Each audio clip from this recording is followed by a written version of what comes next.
Desde hace unos años, el Ministerio de Educación de Corea del Sur está trabajando en un proyecto para implementar libros de texto con inteligencia artificial para todas las escuelas primarias. Esto, que parecería ser una contradicción, va a ser una realidad concreta en 2025. El proyecto busca atender a una demanda creciente de contenidos de aprendizaje variados que se adapten a las necesidades de cada alumno. Imaginemos esto. En el libro de matemáticas de segundo grado hay un problema para resolver con una ecuación.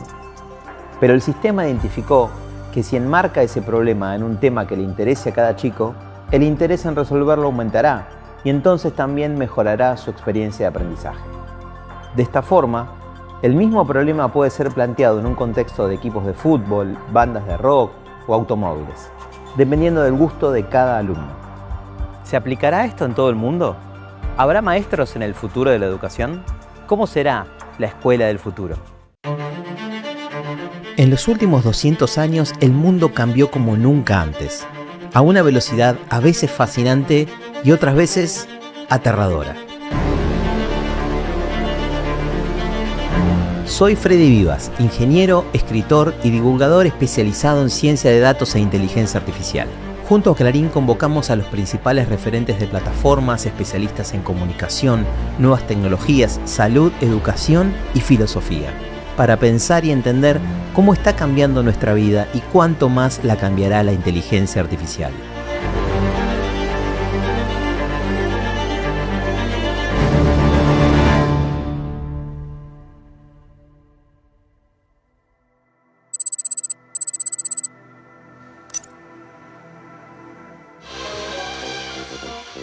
Estudios realizados en Japón revelaron que los niños adaptan rápidamente su comportamiento y lenguaje al tratar con robots.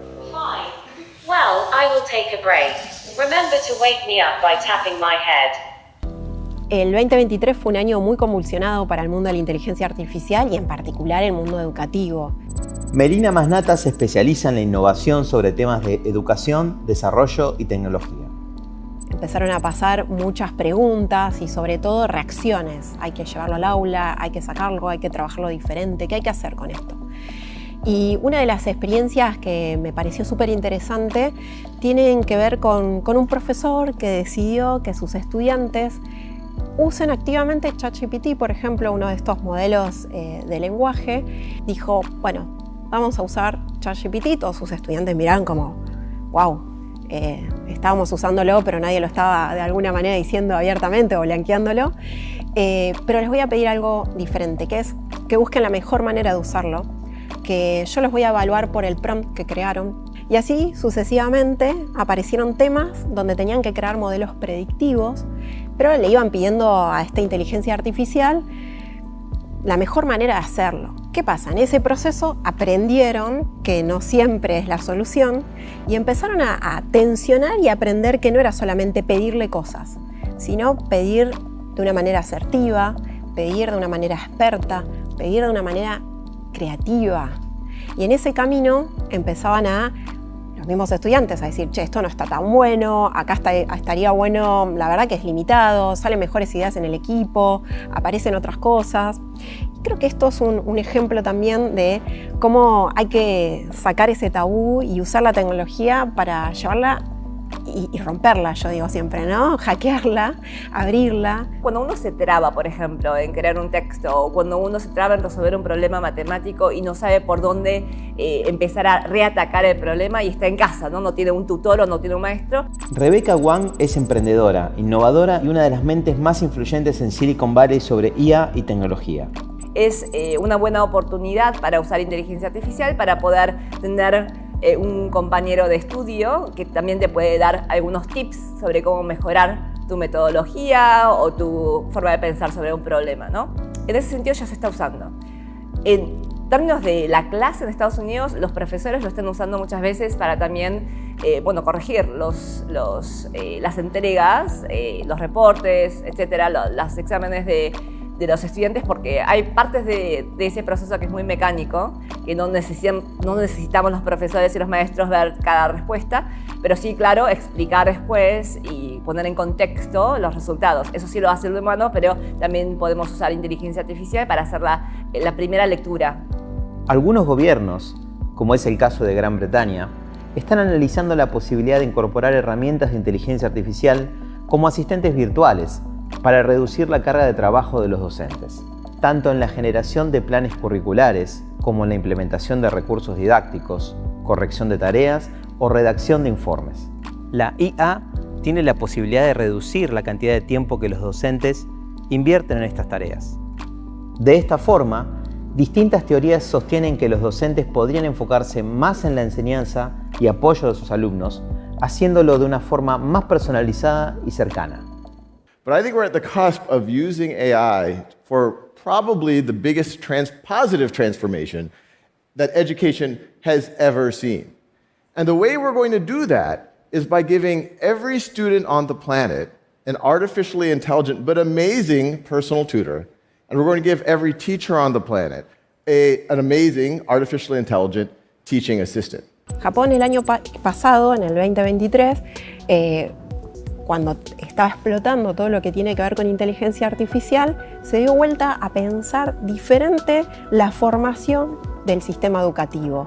Y de hecho ya empezaron a incluir parte de estas reformas que están accionando, pero cuando mirás en qué están formando, no están formando en lo que nos imaginamos como un futuro súper tecnologizado, o cuando pensamos en Japón vemos esos escenarios de alguna manera futuristas y reales y concretos y en tiempo real, pero fueron a las bases, fueron a pensar que iban a construir a la ciudadanía del futuro. Y la ciudadanía del futuro implica una persona que pueda entender de historia, que pueda hablar idiomas, que pueda tener habilidades matemáticas, no saber de matemática, pueda intervenir y trabajar con un mundo mucho más globalizado. Entonces los conflictos son más globalizados. Vos hoy cuando tenés que ir a trabajar, si trabajás a distancia o de manera remota, por la computadora o a través de la tecnología, la realidad es que tus grandes problemas son los humanos y los temas culturales, ¿no? A veces cuando trabajamos en empresas o en ambientes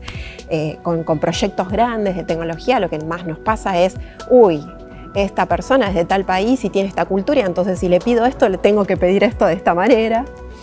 Entonces Japón ya vio eso y está trabajando además en una formación de un perfil de ciudadanía global que pueda dialogar, que pueda tener menos conflictividad. First thing we all have to do and influence all the people around us is to stop this nonsense about kids are using ChatGPT to cheat. Right? This is not cheating any more than using Word or Photoshop. The kids, when they go into the workplace, are going to be measured based on the final output of their work. They're not going to be measured on what did you use ChatGPT, did you use Google search. So I think we need to encourage people to harness AI and use all the tools so that they can be the best that they can be. En 2023, el Ministerio de Educación de Chile desarrolló una serie de directivas para que los docentes puedan incorporar a las aulas los grandes modelos de lenguaje como ChatGPT. Este documento buscaba ofrecer pautas específicas para profesores y estudiantes, con el objetivo de que puedan sacar el mejor provecho de estas herramientas. Veamos uno de los ejemplos. Supongamos que un docente de física quiere enseñar a sus alumnos sobre los fenómenos luminosos. Podría, por ejemplo, pedirle a un asistente virtual, como ChatGPT o cualquier otro, que lo ayude a pensar 5 actividades sencillas y divertidas para que los estudiantes puedan realizar en el aula, ejemplificando las características y propagación de la luz. Veamos qué nos responde. Aquí te presento algunas ideas para que los estudiantes de 12 años puedan realizar en el aula y así entender las características y propagación de la luz. Experimento con espejos. Prisma y espectro de colores. Construcción de una caja de sombras. Experimento con lentes convergentes y divergentes. Experimento con el arco iris en un vaso de agua. Espero que encuentres útiles estas ideas. Geoffrey Hinton es un informático británico conocido como el padrino de la inteligencia artificial, un referente indiscutido en todo el mundo. ChatGPT knows much more than any one person. If you had a competition about, how much you know, it would just wipe out any one person. Do amazing at bar trivia. Yes, it would do amazing, and it would do amazing, and it can do it can write poems. It can, they're not so good at reasoning. We're better at reasoning. We have to extract our knowledge from much less data. So we've got 100 trillion connections, most of which we learn, But we only live for 1 billion seconds, which isn't very long. Antes de seguir, es muy importante destacar algo. ChatGPT, como otros modelos de lenguajes, no es una herramienta creada específicamente para ámbitos educativos. Es una herramienta diseñada para conversar, para hablar como los humanos, y realmente lo hace muy bien. Pero, si bien no está entrenada especialmente para crear programas educativos, ni para diseñar actividades en el aula, hay algunos usos interesantes de esta tecnología en la escuela. Los profesores podrían utilizarlo no solamente para planear actividades, sino también para redactar informes de cada alumno en base a información recopilada durante el año. De esta forma, pondríamos en lenguaje natural toda una serie de datos que obtuvimos durante el ciclo lectivo para cada alumno, alivianando una tarea, pero también permitiéndonos dedicar más tiempo a la obtención de esos datos que mencionábamos. La inteligencia artificial generativa podría ayudarnos a ilustrar exámenes para cada alumno o generar problemas matemáticos personalizados, logrando así un mayor involucramiento de los alumnos. Actualmente existen otros desafíos si queremos usar este tipo de sistemas en la escuela. Por ejemplo, el hecho de que muchas veces respondan con información falsa cuando no tienen la respuesta adecuada, o presenten información desactualizada o demasiado genérica cuando se espera una respuesta específica y actual. También podrían llegar a citar fuentes inexistentes o confundir términos. La capacidad alucinante que tienen los grandes modelos de lenguaje natural, de generar oraciones, frases, palabras con mucho sentido. Agustín Di Salvo se especializa en el cruce de la filosofía y el desarrollo de la ciencia de datos. Casi articular algo así como la comprensión, ¿no?, de lo que nosotros le decimos y de lo que nos responde y demás. Esta cuestión que es tan fascinante cuando uno la ve, no termina, o mejor dicho, oculta el hecho de que por cómo funcionan estos modelos en realidad no entienden nada de lo que dicen y no entienden el problema tampoco que están tratando de resolver.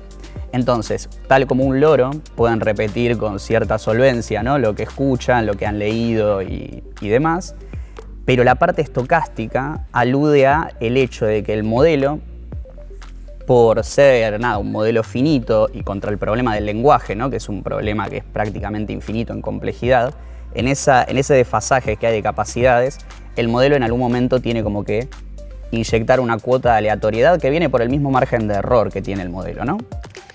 Por el mismo hecho de que no logra comprender por completo el problema. Entonces, en ese sentido, parece creativo, parece que piensa como una persona, parece que nos habla como si hubiera un otro del otro lado, y sin embargo, en realidad no hay nada de todo eso. Todo esto sucede porque, como decíamos, su algoritmo prioriza brindarnos una respuesta que se parezca a la que daría un humano, y no tanto el contenido de esa respuesta. Así todo, puede ser una herramienta muy útil si sabemos cómo usarla y también si conocemos sus limitaciones. Yo recorro muchas escuelas del mundo y me pasa que cuando veo dónde las cosas cambian más es cuando de pronto una persona que está en un proceso espectacular de aprendizaje se da cuenta que puede hacer algo con su conocimiento. Y a veces la tecnología es el camino donde con una aplicación mejoran la fluidez o la comprensión lectora, ¿no?, o algún procesamiento matemático. Pero en realidad el aha moment es, lo pude descubrir, lo pude hacer y la estoy pasando bien. Todos sabemos que nadie realmente aprende de la misma manera, ¿no? Algunos aprendemos más visual, otros más auditivo, resolvemos problemas entendiendo el contexto y el marco del problema de manera diferente. Y también tenemos gente con anatómicamente diferencias de aprendizaje, la neurodivergencia, y en esos casos hasta ahora no hemos tenido la capacidad de darle la atención personalizada uno a uno que puede necesitar ese estudiante. Con la inteligencia artificial tenemos a ese tutor. De hecho, Khan Academy acaba de publicar una aplicación que te permite acceder a ese tipo de apoyo. Y eso puede ser muy interesante siempre y cuando no reemplace esa interacción humana a través de la cual aprendemos. Como mencionaban muchos estudios últimamente, cuando aprendemos de un ser humano lo recordamos mejor y tendemos a implementar esa información de manera más fehaciente que cuando lo aprendemos de una máquina. Entonces es un suplemento, pero de esa manera se está aplicando ya en Estados Unidos. Now, looking at the triangle, which side do you think is the hypotenuse? Remember the hypotenuse? I'm not totally sure. I think I think it might be this one, but I really am not sure. This side AC. You're close. Actually, side AC is called the adjacent side to the angle alpha. The hypotenuse is the longest side of a right triangle and is directly opposite the right angle. Can you find which one is the hypotenuse? Oh, okay, I see. So I think the hypotenuse is this really long side from A to B. Would that be correct? Exactly. Well done. Cuando pensamos en la historia reciente de la educación, nos damos cuenta que el sistema educativo al cual estamos acostumbrados y en el cual proyectamos nuestro futuro no tiene más de 200 años.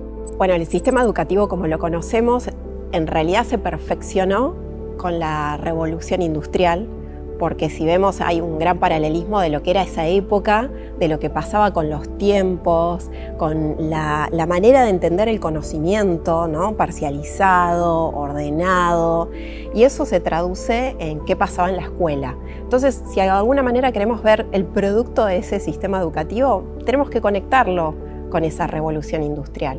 Ahora estamos viviendo otra revolución y se perfeccionó tanto el otro sistema, el educativo, que le está costando permearlo. La educación moderna surgió a mediados del siglo XIX y también fue hija de una gran transformación tecnológica, la segunda revolución industrial. En este momento se pensaba en la importancia de formar a los trabajadores que luego ocuparían los puestos de trabajo en las grandes industrias. Pero quizás esto ya comienza a volverse anacrónico en el mundo actual. No quiero decir que los niños ya no tengan que aprender a leer y escribir, ni tengan que formarse para el trabajo, pero los desafíos sin duda son distintos. ¿Cuánto tiempo puede estar un niño expuesto a estas tecnologías? ¿Cómo lo formamos para trabajos que aún no están inventados? ¿Cómo será un aula del futuro? Cuando pienso en la educación del futuro, pienso mucho en los problemas del presente, pero el problema entendido como eso que nos va a movilizar y motorizar a resolver. Y tenemos escenarios muy complejos y muy urgentes. Por ejemplo, el cambio, la crisis o la acción climática, como lo querramos llamar, ¿no? Ahí hay un desafío grande. Entonces, a veces estamos pensando en la hipertecnologización, pero también por otro lado vamos a tener la disponibilidad. Y por otro lado, si hay un apagón tecnológico, ¿qué pasa en el camino?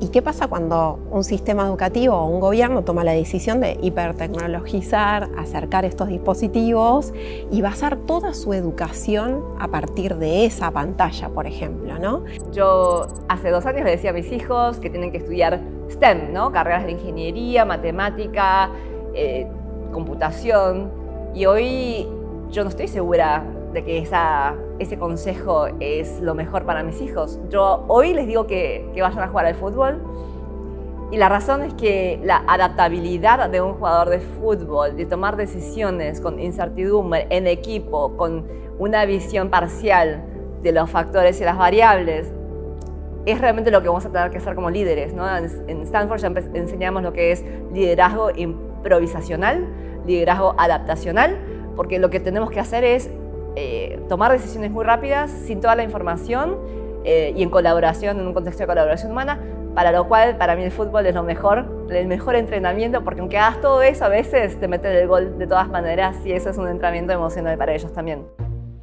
红色是表示你的专注力显示得很高。 Teachers at this primary school in China 蓝色是走神了。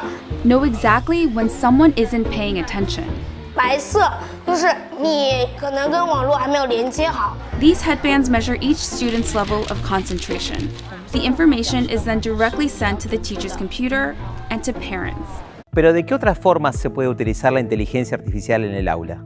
En la actualidad ya existen herramientas que pueden generar cápsulas de contenido educativo con inteligencia artificial de forma bastante sencilla y accesible. Podríamos crear un avatar artificial de un personaje histórico de ciencia ficción que les guste a los chicos, para que puedan no solo escucharlo, sino también interactuar. Imagínense a San Martín contando en primera persona cómo fue el cruce de los Andes, o a Alan Turing explicándonos cómo pensó el origen de la computación. En este sentido, las posibilidades son infinitas. Pero este nuevo paradigma no solamente va a transformar la manera en la que aprenden los chicos en el aula. Bueno, el aprendizaje para toda la vida es algo que siempre nos pasó. Ahora hay estudios, hay investigaciones y hay un ordenamiento y un entendimiento de que las personas vamos a vivir más tiempo, que la capacidad productiva a veces es mejor en un determinado momento de la vida. De hecho, por ejemplo, yo que me dedico también al mundo emprendedor tecnológico, las personas que emprenden en tecnología son mejores cuando tienen a partir de los 50 años, y esto tiene que ver con la experiencia adquirida, el conocimiento, el cómo nos estamos parando frente a la vida. Y esto que estoy trayendo tiene que ver un poco cómo nos vamos a reconfigurar. Si nos pensamos o nos imaginamos en las profesiones, empiezan a estar un poquito más transformadas, bastante más transformadas, pero las tradicionales, si se quiere, medicina y demás. Pero a su vez se necesitan otras habilidades, se necesitan otras carreras. Y yo a veces pienso más que la palabra carrera, pienso más como la idea de la ocupación. Que la ocupación no es un oficio, no es una carrera, no es una profesión. Es en dónde estás ocupando tu tiempo. En la vida de los humanos del futuro, la etapa formativa se va a extender cada vez más, solapándose con el trabajo. El aprendizaje a lo largo de la vida va a ser una realidad muy presente, y ya son muchas las organizaciones que están trabajando para adaptarse a esto.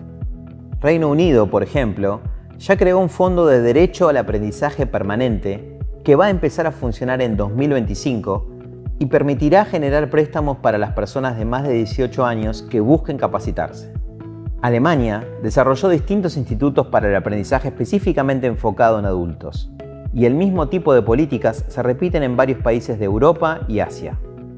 Over the course of the last 10 years, 15 years, almost everybody who sits on a stage like this would tell you it is vital that your children learn computer science.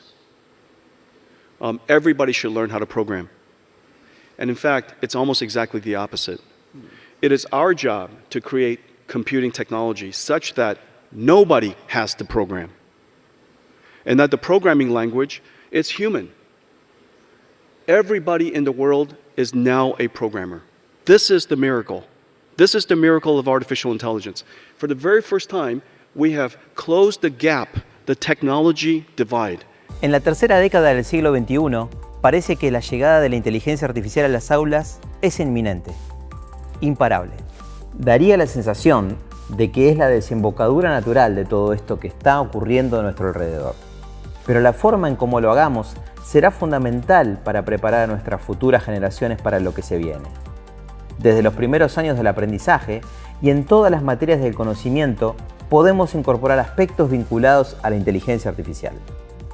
Ética, biología, lógica, matemática, pensamiento científico y lenguaje. Todas esas áreas de conocimiento no solamente se conectan, sino que están disrumpidas y atravesadas por la inteligencia artificial. Se necesitará mucha creatividad para desarrollar los planes educativos y las estrategias de aprendizaje que formen personas que puedan compartir la vida con los agentes no biológicos inteligentes, como la inteligencia artificial. We'll hear people saying things like, they're just doing autocomplete. They're just trying to predict the next word. And they're just using statistics. Well, it's true they're just trying to predict the next word. But if you think about it, to predict the next word, you have to understand the sentences. So the idea they're just predicting the next word so they're not intelligent is crazy. You have to be really intelligent to predict the next word really accurately. You believe that ChatGPT-4 understands? I believe it definitely understands, yes. And in 5 years' time? I think in 5 years' time it may well be able to reason better than us. La idea es que en el futuro el concepto de la institución educativa en donde nosotros vamos a adquirir la transferencia de un conocimiento de información ya está obsoleta, ¿no? Podemos adquirir, acceder a información por nuestra parte casi de manera omnipresente. El espacio educativo, en mi opinión, se va a convertir a un lugar social, en donde aprendemos las reglas de juego de cómo interactuar con colegas pares y también con autoridad, y en donde podamos establecer las primeras instancias de sentimientos, empatía, compasión, de espejar a la otra persona, de esa manera crear una identidad co-construida, que es muy importante para la seguridad y el sentido de pertenencia. Creo que vamos a cambiar un poquito el objetivo del estudio. ¿Es posible que exista un sistema que te despierte en el momento exacto para que estés en tu mejor estado todo el día? ¿Qué pasará cuando la inteligencia artificial monitoree cada una de las variables de nuestro cuerpo en tiempo real? El impacto de la inteligencia artificial en la salud actualmente a nivel global es muy importante, es muy fuerte. Otro de los interesantes usos de esta tecnología en los hospitales son las cirugías robóticas. Hoy es muy difícil separar una medicina de calidad de la tecnología. Distintas empresas están generando desde principios de este siglo interfaces cerebro-máquina. Hace poco tiempo Elon Musk anunció que su empresa Neuralink logró implantar su primer chip cerebral en un ser humano. Yo creo que lo que va a ocurrir, y estoy convencido de esto, es que vamos a ir a una medicina muy personalizada. Ahora, ¿puede esta tecnología reemplazar a los médicos?